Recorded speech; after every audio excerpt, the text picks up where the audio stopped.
Hi everyone. This is going to be our general introduction to the kidney's basic anatomy and physiology. There are a couple different parts to this lecture, so I'm going to chunk it out into some shorter topics.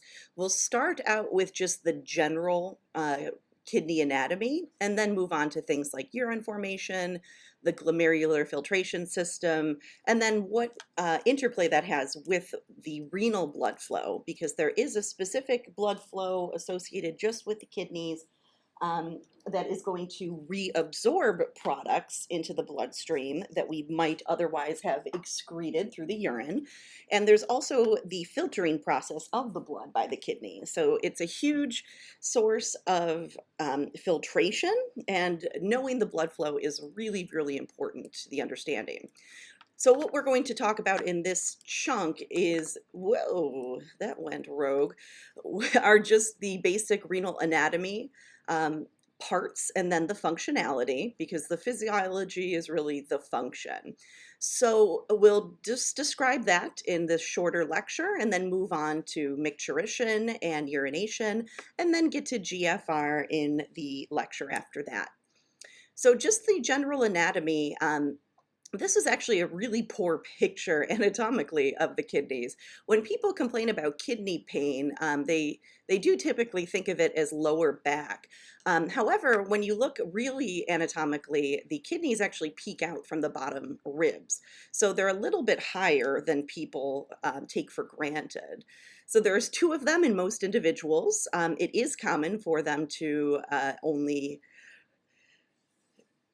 develop into one. It's called horseshoe kidney, and it's also possible that somebody is born with one kidney and there's actually no symptoms of that, because the kidney is such a labile type of tissue that it regenerates very quickly. So if there's the case where there's only one kidney from birth, that remaining kidney goes through hyperplasia to become the size of two kidneys and then take on the function of both. So it's a really cool organ in its ability to regenerate.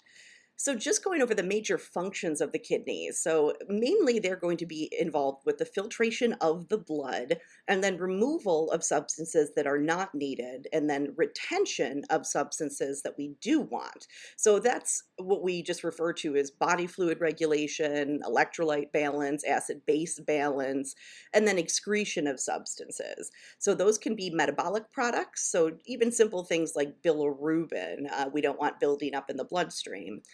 Or too much bicarbonate or too much hydrogen ion. Also foreign substances, so anything ingested, drugs, food, anything besides water, that has to be, well, and also water is excreted in a changed form through the urine. Things like water are not really changed. The kidney does secrete its own products. It secretes a product called renin, which is very important with blood pressure regulation. You'll talk a lot about it in the future. And also EPO, erythropoietin, which is the growth stimulus for red blood cells. And that drives the formation of stem cells to go down their process of linked mitosis to become mature red blood cells. There is vitamin D regulation. Vitamin D precursor is in the skin, and it has to be activated by sunlight. And then it goes throughout a journey from the liver to the kidneys, where it is modified into its final active form.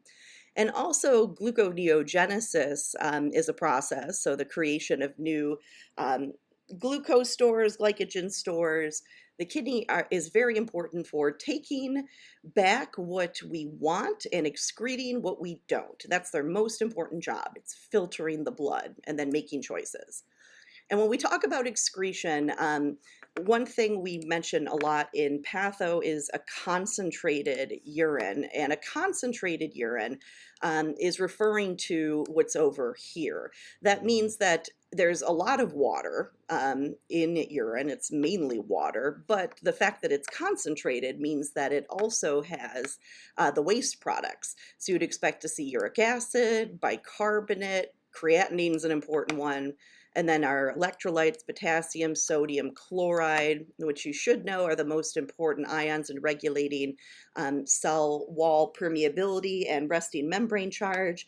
And then also just generally urea, which is a product of nitrogenous waste breakdown and protein metabolism. So these are all written out for you. One of the things that you'll look at more importantly in a medical sense is creatinine levels. Creatinine is something that is derived from muscle creatine, and creatinine, when it's made, has no functionality in the body. So any creatinine that is created should be cleared. So that means that when you're looking at somebody's urine, man, what is going on with my mouse today? Sorry about that. When you're looking at somebody's urine, the amount of creatinine should be a standard ratio. If it is not that standard ratio, that means that there's a problem with the concentration of urine. So concentrated means that it contains waste products. In different disorders, like diabetic type disorders where there's damage to the kidneys, you'll see a lot of polyuria, so excessive urination, but it will be a very clear watery urine, and then those waste products like urea, uric acid, bilirubin, different metabolites and toxins, they build up in the bloodstream. So that's a toxemia type of condition, emia being blood and toxic being toxic substances. So a nice concentrated urine contains waste products, and that means the kidneys are working effectively. All right, so we already said that. The regulation of water and electrolyte balance is essentially, you already know where sodium goes, water follows. Whenever there is sodium that is taken into the body, it needs to be excreted, and that is going to be linked with the excretion of water. So whatever the intake of both water and sodium is, that will be perfectly matched in a healthy physiologic system so that there's always this maintenance of electrolyte and water balance. So here you're just looking at sodium intake and excretion. So here somebody had like a large fry from McDonald's, and now all that sodium's in their bloodstream, which means water's going to go there too. The blood pressure goes up.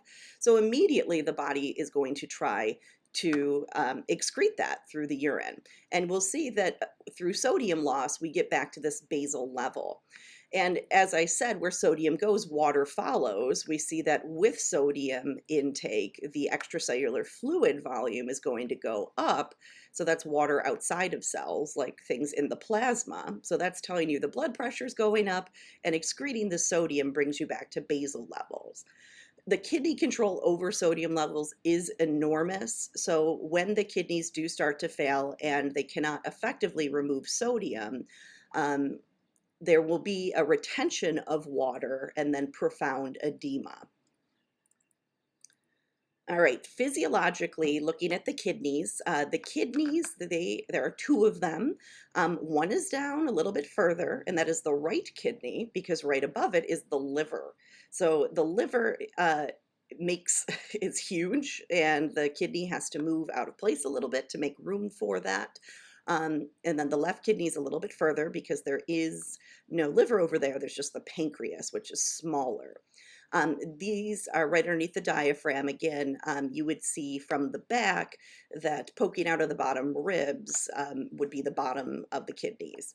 Most individuals have one ureter per kidney, and ureters are what move filtrate, which will become urine once it's in the bladder. So all the waste products that are filtered by the kidney will be delivered down the ureters through peristaltic contractions to the bladder, which is designed to store it until it's time to empty it. Okay, some other large vessels here. I want you to notice that the aorta, it goes unimpeded down the cavity until it gets to the renal arteries. And then there is a stark 90% or 90-degree angle of change in blood flow. And what that means for health of the kidney is that when blood pressure is high, especially when there's atherosclerosis, so let's say this person now has cholesterol in their aortic walls, and then maybe that descends all the way down to the renal arteries, that makes blood flow even more difficult and regulation of blood pressure more difficult. So we're going to have the shear or the force of the blood coming down, and some of it is going to make this 90-degree turn right into the renal arteries on each side. And as you can imagine, this is a huge amount of blood. This is the highest pressure vessel in the entire body, and it's not all just going to perfectly go into the renal arteries. Some of it's going to swirl, like a whirlpool, and that's called turbulent flow. And the more turbulent flow there is, the more damage there is to vessel walls. So there is a disorder called renal sclerosis, renal arterial sclerosis, where there's hardening of the renal arteries, and that's associated with high blood pressure conditions like diabetes mellitus or just hypertension in general. So when you think about high blood pressure, you will see that there are kidney abnormalities quite often, and that's truly just because of the anatomy. This is a really abnormal shape for blood to change flow.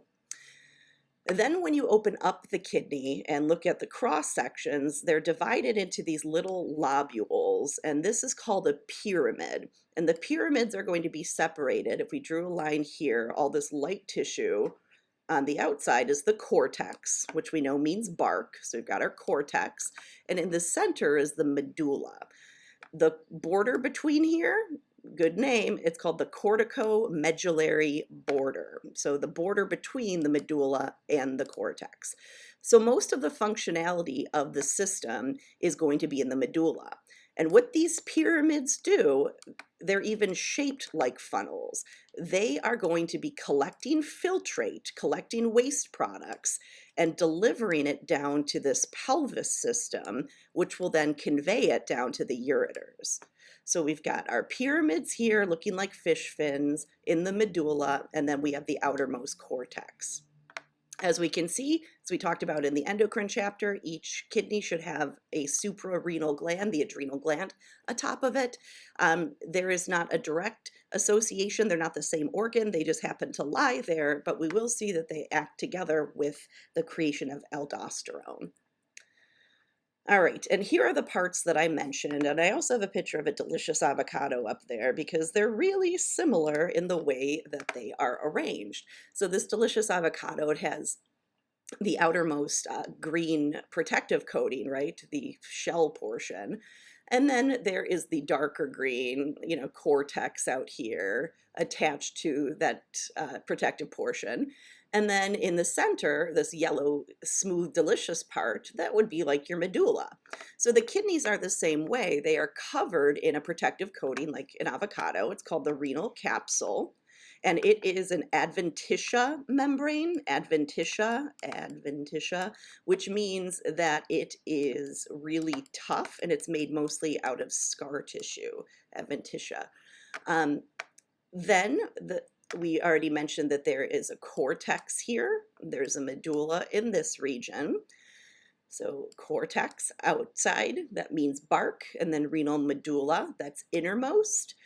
Some other pieces we've mentioned already are the renal pyramids, those little things that look like fish fins. So they look like a pyramid, right? So they named them that, renal pyramids, and they act as a funnel. And as you can see here, it's labeled, the papilla is what we call the apex of the pyramid. So in the same way a pyramid like in Egypt has something on top of it called a capstone, the capstone of the pyramid is called the papilla. And if we think of this again as a funnel, this is a funnel that's gathering liquid and conveying it down to the next part, which is called the pelvis, the renal pelvis. It's really important that the neck of the funnel be there so that the filtrate moves from the pyramids into the pelvis, which collects it and then conveys it down the ureter to go to the bladder. I'm mentioning this because in kidney disorders like, again, in diabetes you see this, there's a disorder called necrotizing, necro is death, necrotizing papillitis, which means inflammation causing the death of the papillae. So imagine that now these shed off because people with diabetes, they pee a lot. The polyuria is a symptom. So overtaxing essentially. There's so much urination that you damage these. So imagine that your funnel has no neck associated with it. Instead of the filtrate filled with waste products going into the pelvis, it ends up in the interstitium, and then it ends up scarring all of this. So you just get this scarred interstitium, and that's called interstitial nephritis. And that's irreversible. So those are things you want to try to prevent from happening by treating diabetes appropriately. Okay, here's the interstitium. So here were all the pieces that we mentioned in your nice, pretty book drawing. And then you see a gross preserved specimen. So we have got the cortical region, the medullary region, we've got the pelvis.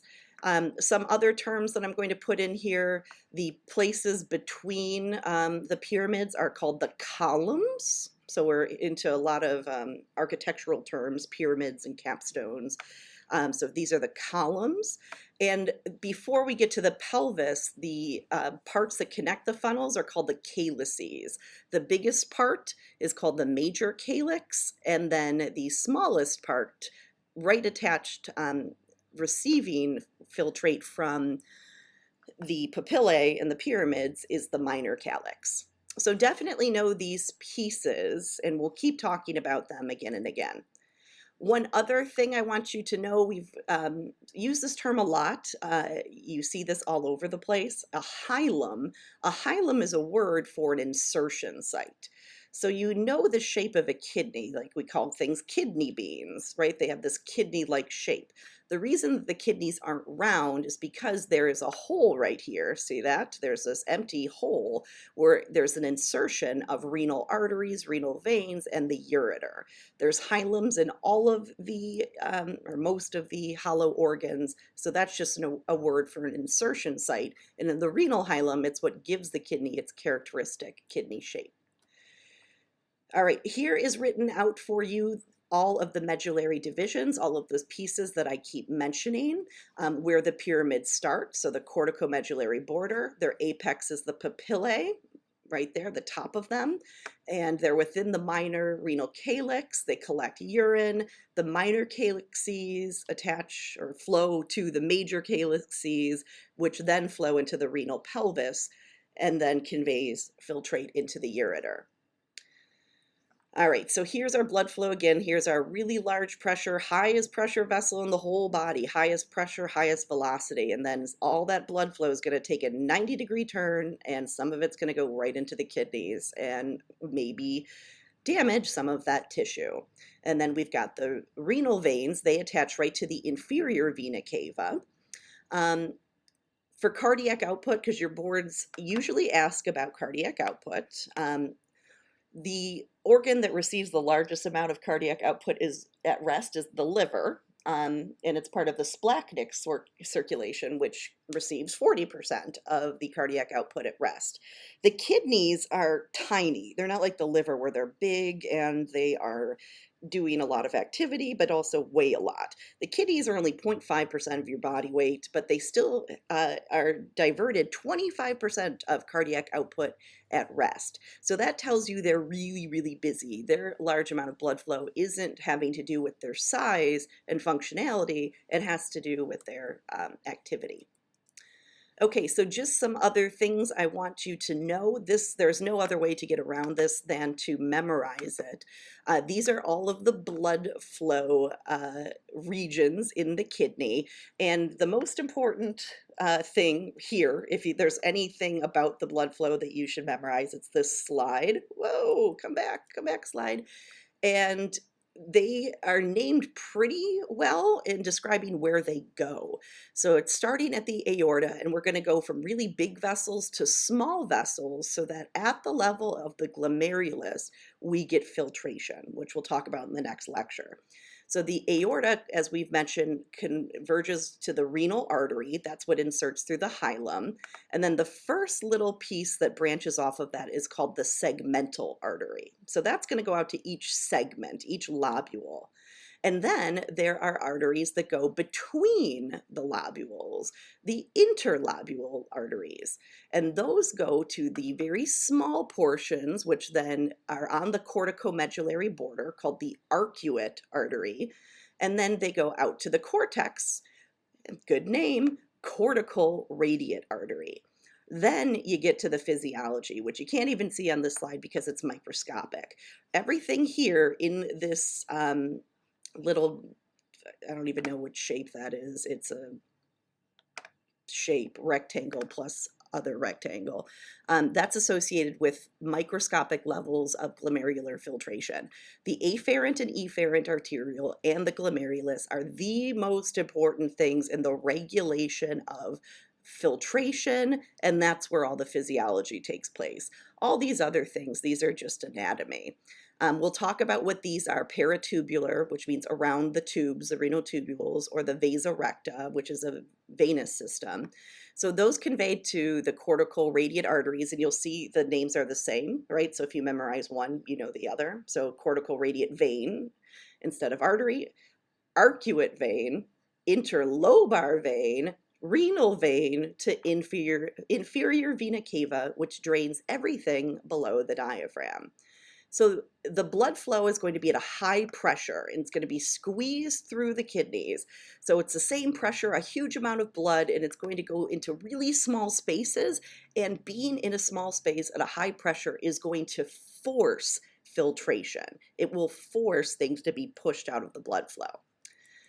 And when we look at the functional unit, which is going to take us the most time to go through, that is the nephron. This is the functional unit of the kidney. All those big anatomical pieces are just collecting product that is created by fluid moving through this nephron.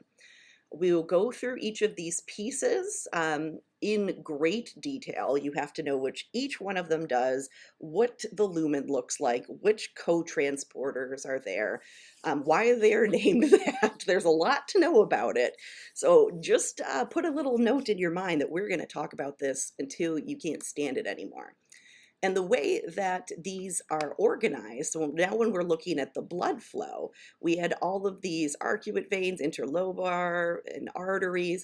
Here's what a nephron looks like, and you'll see the word convoluted a lot. Convoluted means really complicated. So do you see how twisty this is? These are convoluted pieces, and everything in yellow, all of these things, they're going to be collecting waste products, which will turn into urine, perhaps. So all of the blood's going to feed into these glomerular regions, these little efferent arterial regions, and then everything that can pass through the glomerulus will enter the nephron. And it's going to go flow all the way through it, and there's all these vessels wrapped around it so that we can exchange things that maybe we want to keep with the bloodstream, and then receive products that we don't want to keep. And then hopefully all of those waste products are collected and conveyed into the collecting duct. So there's a lot to talk about. We will then go into, in the next lecture as well, glomerular filtration. And the glomerulus is a collection of capillaries. They are fenestrated capillaries. And when there's fenestrations in a capillary, that means that there's little slits in it. So this works in the same way that a sieve does, where blood is going to come in and there's these little holes in the glomerulus. If whatever is in here is small enough to fit through the hole, it's going to enter this glomerular space. We call it Bowman's capsule. And then it'll go through this nephron system. The first part is called the proximal convoluted tubule, which means the nearest to the glomerulus complicated tube. So this is going to function just like a strainer does. Little things are going to leave and then go out into the urine. But the key is we might want to use those little things. Just because they left doesn't mean that we want to give up on them. So there's going to be a lot of regulation with retention of things, excretion of things, and then the pressure and the force and rate of filtration is going to be determined by these arterial systems.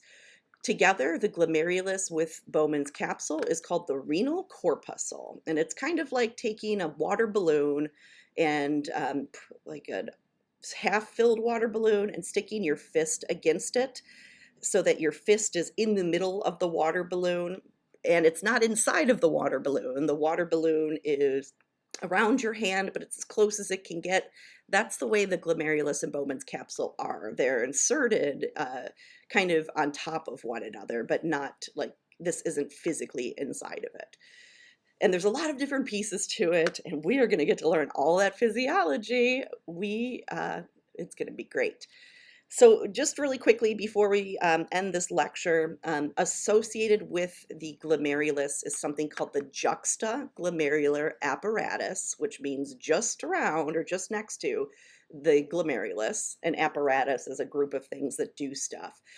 When I said that things are secreted by the kidneys, these are the things that secrete it, the cell types in the juxtaglomerular apparatus. So the first things are called JG cells, juxtaglomerular cells. Those are the ones that make renin. We're going to talk about those at length. The next are, so you'll see JG, granular juxtaglomerular cells. In this picture, they're green. Macula densa cells in this picture look like a weird seashell type creature.